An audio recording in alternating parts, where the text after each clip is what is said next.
Magandang araw mga kababayan. Welcome back to our channel, kung saan tinatalakay natin ang pinakabago at pinakaimportanteng balita tungkol sa modernisasyon ng ating sandatahang lakas.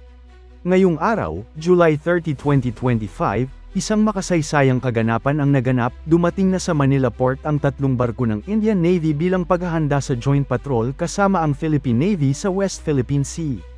Ito ay malinaw na senyales ng tumitibay na ugnayan ng Pilipinas at India sa larangan ng depensa, at isang matapang na sagot sa patuloy na presensya ng China sa ating karagatan. Pero bago tayo magsimula, tandaan natin na ang matatag na Pilipinas ay hindi lang nabubuo sa lakas militar, kundi sa maayos na pamahalaan, paglaban sa korupsyon, pagtanggi sa political fanaticism, at pagsugpo sa fake news. Mahalaga yan para sa tunay na seguridad at katatagan ng bansa. Ngayong araw, nakita sa Maynila ang pagdaong ng mga barko mula sa Indian Navy, ang INS Mysore, D-60, isang guided missile destroyer, INS Kiltan, P-30, isang advanced anti-submarine warfare corvette, at ang INS Shakti, A-57, isang fleet tanker na kayang suportahan ang naval operation sa mahabang panahon. Ang kanilang pagdating ay bahagi ng paghahanda para sa Maritime Cooperative Activity, MCA, na gaganapin mula August 4 hanggang August 8 sa West Philippine Sea. Matatandaang hindi ito ang unang pagkakataon na bumisita ang mga barko ng Indian Navy sa Pilipinas. Noong nakaraang taon, bumisita na rin ang INS Delhi, INS Kiltan, at INS Shakti bilang goodwill visit. Pero ngayon, hindi lang bisita ang layunin, may aktwal na joint naval patrols na magaganap. Ayon sa mga eksperto, layunin ng joint patrol na ito na magpadala ng malakas na mensahe sa China, na ang Indo-Pacific region ay hindi teritoryo ng isang bansa lang.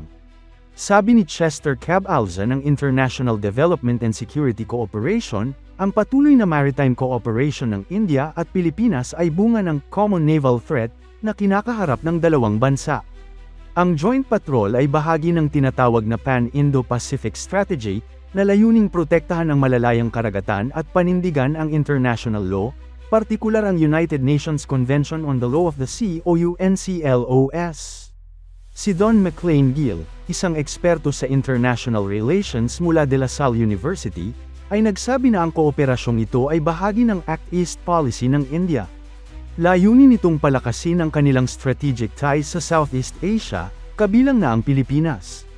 Bilang parehong demokratikong bansa na naniniwala sa rule of law, ang India at Pilipinas ay nagtatag ng natural na partnership sa harap ng mga banta sa karagatan. Dagdag pa ni Gill, ang ugnayang ito ay maaaring humantong sa mas malalim pang kooperasyon, kabilang na ang partisipasyon ng India sa modernization ng Armed Forces of the Philippines, AFP. Hindi na rin bago ang defense ties ng Pilipinas at India. Matatandaang noong nakaraang taon, opisyal nang na-acquire ng Pilipinas ang kanilang kauna-unahang BrahMos missile system mula sa India. Ang BrahMos ay isang medium-range supersonic cruise missile na kayang tumama mula 270 hanggang 400 kilometro ang layo at may bilis na Mach 2.8, halos 3 beses ng bilis ng speed of sounds. Ang sistemang ito ay malaking dagdag sa deterrent capability ng Pilipinas, lalo na sa pagdepensa sa ating exclusive economic zone sa West Philippine Sea. Ang presensya ng Indian Navy sa ating teritoryo at ang joint patrols ay hindi lang basta bilateral cooperation, ito ay bahagi ng mas malawak na geopolitical movement sa Asia. Sa harap ng lumalawak na presensya ng China sa South China Sea, mas maraming bansa ang lumalapit sa Pilipinas upang magpakita ng suporta at kooperasyon. Dito pumapasok ang papel ng India bilang rising power sa Asia na may sariling tensyon sa China, lalo na sa kanilang border sa Himalayas. Kung titignan natin, ang Pilipinas ay unti-unting nagiging mahalagang strategic partner hindi lamang ng US at Japan, kundi pati ng India, Australia, at iba pang regional democracies. Ayon kay Rear Admiral Roy Vincent Trinidad ng Philippine Navy, hindi muna nila ilalabas ang buong detalye ng operations, pero inaasahan nating magaganap ito mula August 4 hanggang August 8 sa West Philippine Sea. Ang MCA ay maaaring magsama ng coordinated patrols, communication drills, at naval maneuvers upang palakasin ang interoperability ng dalawang hukbong dagat.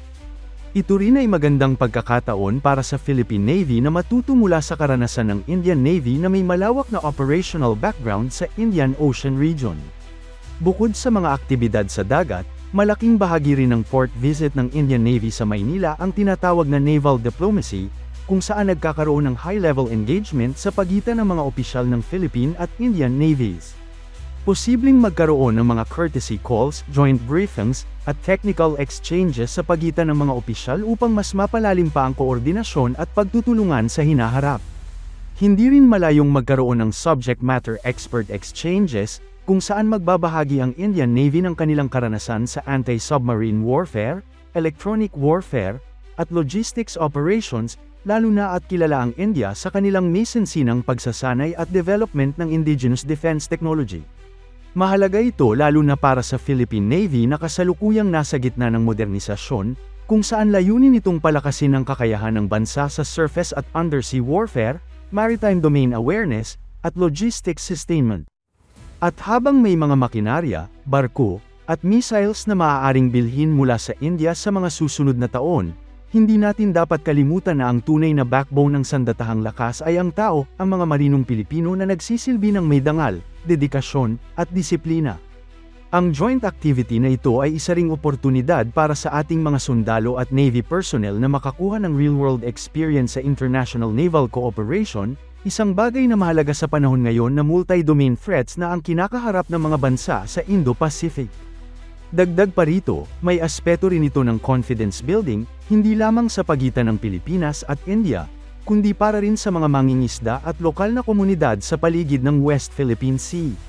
Ang paglalayag ng mga barkong may bandila ng Pilipinas at kalyadong bansa ay nagpapadala ng malinaw na mensahe, hindi tayo nag-iisa. At hindi tayo tatahimik habang may lumalabag sa ating karapatan. Ang ganitong mga aktibidad ay bahagi ng mas malaking layunin ng Pilipinas na i-internationalize ang issue sa West Philippine Sea, sa halip na payagan itong maging purely bilateral issue sa pagitan lamang ng Pilipinas at China. Ang patuloy na pakikipag-ugnayan sa India, US, Japan, Australia, at iba pang bansa ay nagpapalakas ng ating posisyon sa diplomatikong paraan, habang pinapalakas din ang ating depensa sa ground level. Hindi rin malabong sa mga darating na taon, ang kooperasyon sa pagitan ng India at Pilipinas ay umabot pa sa joint research and development, defense industrial cooperation, at mas advanced military exercises, lalo na kung lalawak pa ang interest ng India na suportahan ang regional security framework sa Southeast Asia. At sa simpleng port visit na ito, na magdadala ng mga Indian warships sa Manila Harbor, dito nagsisimula ang mas malalim, mas matibay, at mas makabuluhang relasyon sa pagitan ng dalawang bansang may iisang layunin, ang protektahan ang kanilang soberanya at itaguyod ang pandaigdigang batas. Kaya mga kababayan, malinaw, lumalawak ang ating mga kaalyado. Ang presensya ng Indian Navy sa Manila ngayon ay hindi lang simpleng goodwill visit, ito ay matibay na senyales ng suporta sa ating laban para sa karapatan sa karagatan. Habang papalapit ang joint patrol sa Agosto, asahan natin na magiging mas aktibo ang Pilipinas sa pagpapakita ng kanyang soberanya, hindi mag-isa, kundi kasama ang mga bansang naninindigan para sa kalayaan, kapayapaan, at rule of law. Abangan natin ang susunod pang mga developments at huwag kalimutang mag-subscribe sa ating channel para sa mas marami pang updates tungkol sa Philippine defense, regional security, at mga makabayang balita. Maraming salamat sa panunod.